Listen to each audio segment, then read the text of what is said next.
Brian Eshenaur is the Associate Director and Invasive Species IPM Coordinator at Cornell Integrated Pest Management.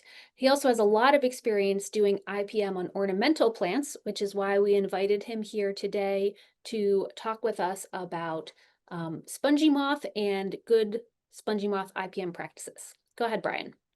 All right. Thanks, Amara. Yeah, so we are talking about spongy moth today. And you may know of this insect as gypsy moth. A few years ago, the Entomological Society of America changed the common name out of respect for the Romani people. Gypsy is a derogatory term for them. So we're going to call it spongy moth going forward. And we'll see how it got its name. Actually, in parts of Europe where it's native, it already was referred to as spongy moth. So let's talk a little bit about the backstory and how this insect, this invasive insect, made it to North America. Um, Here we have Leopold Trouvelot, who was in North America in Massachusetts, and he had this idea. Um, why doesn't North America have a silk industry? Silk was a really important fabric at the time, very valuable commodity. And yeah, why aren't we doing that here? He knew that the silkworm really liked warm and humid conditions that were not present in North America. But he figured this other caterpillar that he was familiar with in France could tolerate the conditions in North America. Maybe he could create a hybrid and have that silk industry in North America. Well, it didn't work out. The spongy moth escaped and caused defoliation right around where he was working. And this was in 1869. By 1922, you can see what has happened here. This is a shot. I love this whole shot, just showing the emphasis that was placed to save some trees from spongy moth infestations. They were scraping the egg masses off of these important trees in this town in Massachusetts in the 20s. So let's take a look at where it is now. That's where it got started. Um, this red dot is Massachusetts, and you can see it's spreading, and it is continuing to spread. So it's working its way both north, west, and south. The blue areas are areas that spongy moth can occur. It's present at low levels. It does have outbreaks in all of those areas, and we'll talk about that. Green areas are the margins where it's still expanding to. And there are quarantines to prevent movement of spongy moth, and we want to be careful when we're moving firewood, for example. Not only spongy moth, but other insects can hitchhike in firewood. It's just the start of camping season, so good reminder to buy the firewood where you burn it and don't bring it along. But back to spongy moth. It really can cause a lot of devastation, defoliation, like you're seeing on the right-hand side here. But it has its favorite tree species. And just to get started, what do you know about spongy moth? We're going to start a poll here. Which trees do you think are the most susceptible, and which ones in this poll we're going to be asking which ones are resistant? So thanks, Amara. The poll is up, and feel free to click away there and put in what tree species you think are resistant. And then as we go through, we'll talk about this and get to the right answers here. So we're looking at not the ones that are susceptible, but the ones that we think might be resistant. It looks like most people have had a chance, and looks like spruce is pretty popular there. And I can see why people might say that, and we'll take a look at those tree species as we go forward. But let's talk about where the spongy moth is right now. Here it is. So this is how spongy moth spends most of its year. 8 months of the year, it is just an egg mass like this. And it is kind of spongy. It gives a little bit when you touch it, and that's how it gets its name. Here I broke apart or removed an egg mass from that tree and just with my fingers broke it apart a little bit. And here you can see the individual eggs that are in this fluffy matrix here. There's an egg. They're about the size of a poppy seed. But just at this time of year in the spring, as the leaves emerge, those eggs begin to hatch. And they look like this when they hatch, very small, less than a quarter inch and no thicker than the diameter of a pencil lead. And they quickly find some foliage to feed upon. With it, when that foliage is expanding, they cause holes in it. But as they grow, they feed on the edges and really can consume the entire leaf. And there you can see some of the damage. And they're doing that throughout May, beginning of June. And then by mid-June, they form a pupal case. You can think of it like a cocoon, and they're undergoing metamorphosis. And in July, the adults will come out. We have a female there represented on the top and a male below. The female is lighter in coloration, and the male is darker and smaller. And the females, although they have those nice wings, they cannot fly.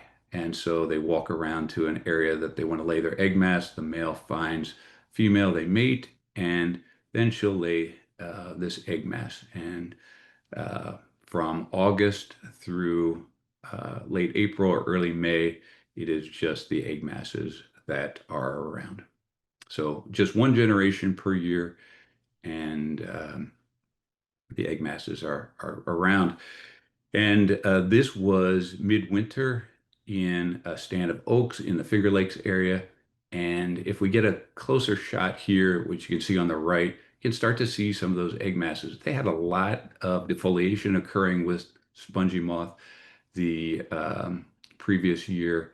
And there are the egg masses. I put some arrows here so you can see all of those egg masses. Fortunately, the population did drop off there. So this was a stand of oaks. The spongy moth did really well. And the spongy moth can feed on over 300 different plant species. And here you can see some of them. Oaks are in bold because they really like them, do very well on our oak species here in North America. But we are also seeing it on conifers. So spruce, Douglas fir, and hemlock can also show damage. And in recent years, for whatever reason, we happen to see it a lot in spruce. And here's a shot on Douglas fir. This was actually a small block in a Christmas tree farm. There are the spongy moth caterpillars feeding away on the old foliage and the new foliage. Um, and this is a block that the grower just sacrificed, and by July, um, the trees were dead. So the good news is for most of our hardwood trees, they're able to put out a second flush of growth. They releaf in midsummer if they're defoliated by the spongy moth. However, conifers, our evergreens, don't have that ability, so they can die in 1 year. So it's important to scout if spongy moth is in your area. Make a note of it. You're going to want to take some control action, particularly if it is on an evergreen. And we do see this in landscape spruce trees. So some trees are resistant. Here's a list of some of those that are resistant to the spongy moth. So they may have a little bit of feeding, but generally we're not going to see anything substantial in any of these trees. So that's what it feeds on. Where it shows up is another question. So here it is in 2021, and you can see how spotty the occurrence is. Before this, in the 1990s, we saw very few outbreaks. It was always there, just at really low levels. For whatever reason, starting about 2020, we started to see some of these outbreaks, and we have some of these surveys that represent New York State. And where it occurs one year, it might not occur another. So take a look here at the lower Hudson Valley. Nothing there in the early 2020s, but last year and this year, there's a lot of spongy moth occurring there. And you can see that it's different from year to year. In this area, it was bad in 2023, but not in 2024. And we'll talk about why that is. And unfortunately, it does have cycles. So spongy moth outbreaks occur. They generally only last for 2 to 3 years. First year or so, the population will rise. It'll get to that peak outbreak level, and then fortunately, the populations collapse. And the collapse can occur with a combination of disease, that's the primary factor, and the weather impacts how severe the disease of the caterpillars is going to be. So occasionally we have seen the reports from Connecticut from a few years ago when they had a drought in the springtime and their spongy moth outbreak lasted 4 years, some even up to 5 years in some locations. But in New York, over the recent years, really it's just 2 to 3 years for that outbreak. So this is what's causing the collapse of the populations. We have two pathogens that are out there and they build. And this is the first one. This is a virus, the NVP virus. And generally, when the caterpillars die from this disease, this viral disease, they end up in an upside down V or a J formation. The other one that's out there and is even more important and really causes those population collapse is an entomophaga fungus that just feeds on this caterpillar, the spongy moth caterpillar, and causes it to desiccate eventually, like we see here in this picture. And weather really does play an important role. It doesn't need to be excessively wet, but good humidity and a normal amount of rainfall will really help this disease take out the population of spongy moths. So what can you do in your backyard? If you have a tree that you want to protect, you're seeing some damage up in the canopy, one way to address it is to use a burlap trap, taking a piece of burlap, wrapping it around the entire circumference of the trunk and putting something to hold it in the middle, letting it flap back over.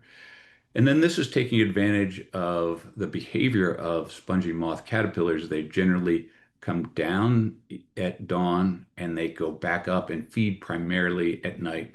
There are some exceptions when they're really in a lot of competition. They'll stay up in the canopy, but they generally do move up and down. And we're able to capture them when they come up in the evening.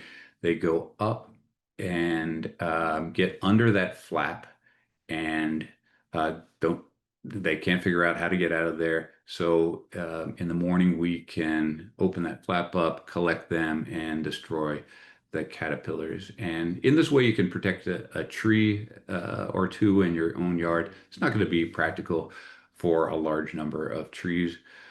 If you have a smaller tree and would like to do it yourself, there are insecticides you can use, and one that is particularly effective, especially on the young caterpillars, is Bacillus thuringiensis kurtzstocki. This really is impactful and does a nice job on our spongy moth caterpillars. Not when they're really large later in the season, but at this time and moving forward, it is particularly effective. And some of these are labeled for organic applications. They're harmless to us and our pets, but they will affect any caterpillar. So if you have an area where you might have butterfly caterpillars, you would avoid having a drift go over into that area. And we have more detail on our spongy moth management at our Cornell Integrated Pest Management website. And we can put the link up for that in the chat so you can take a look at more information there at your convenience. And let's go back to that poll question. We'll put it up again and see if you may have more information so you can answer that question better. possibly.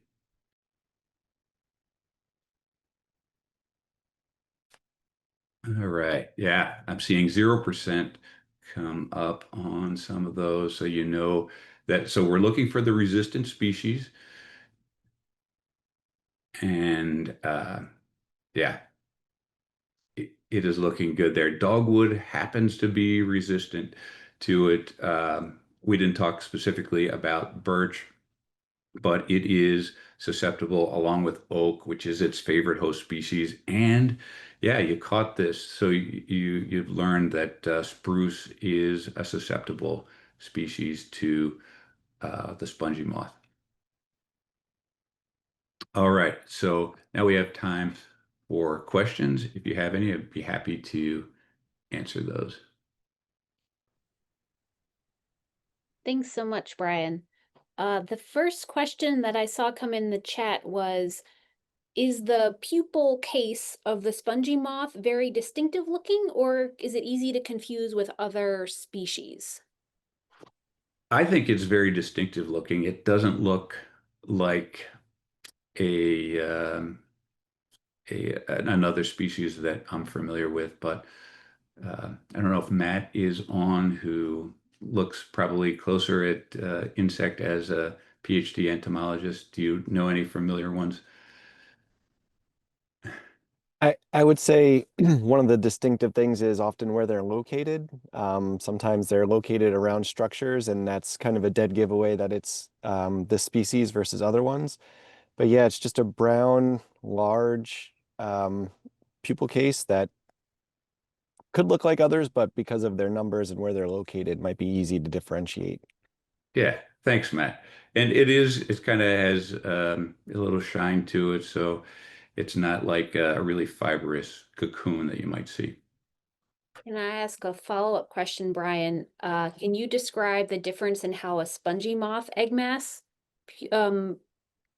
yeah, I guess let's think about the egg cases. I know they were asking about the pupal cases.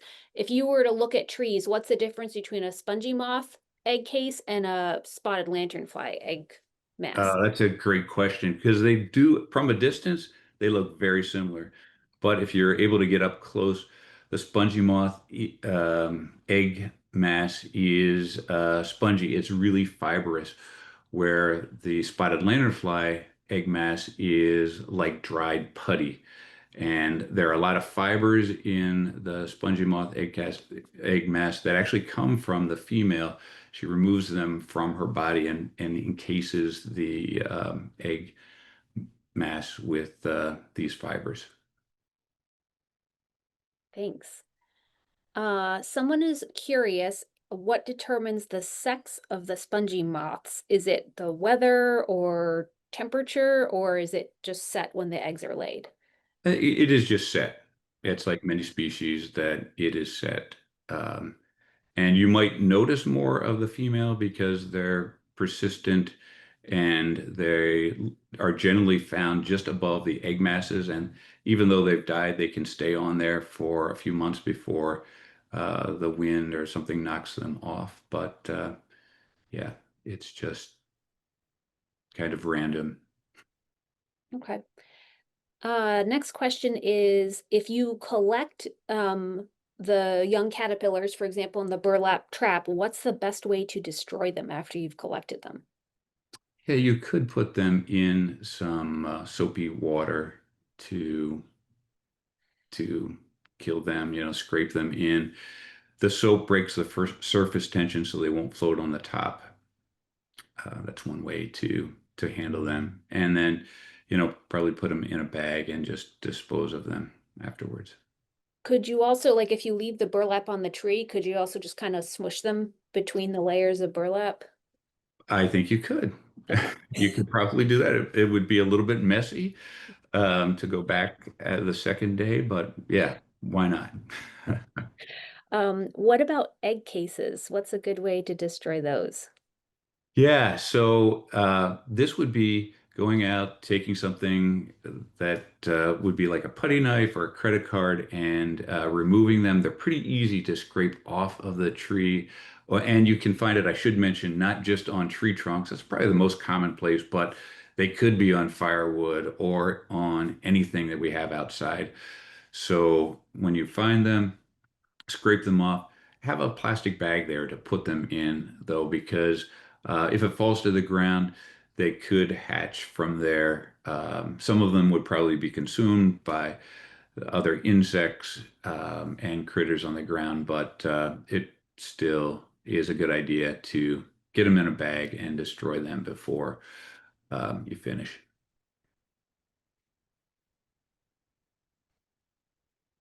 A lot of good questions. Is scraping egg masses off of trees in the spring a good management strategy? Is that going to be enough to control the spongy moth? It's helpful. However, if you saw that picture from the 1920s, you get the idea that the egg masses can be laid well up into the canopy. So it's not going to be practical to do on a large tree, but definitely on smaller trees. And if you have a small spruce, for example, and you notice a little bit of damage, you can easily see those egg masses. And if it's at eye level, you can remove those and really make an impact on the number of trees or the number of the spongy moth caterpillars that'll be there in the spring if it's a small tree. Great, thank you. We do have some more questions. If you would like to, if you see some that are easy to answer in the chat, you can put your answers in the chat, Brian, and we'll make sure those get onto the YouTube recording. Otherwise, I'll follow up with you about questions after the event, and we'll make sure we get all your questions answered. Great.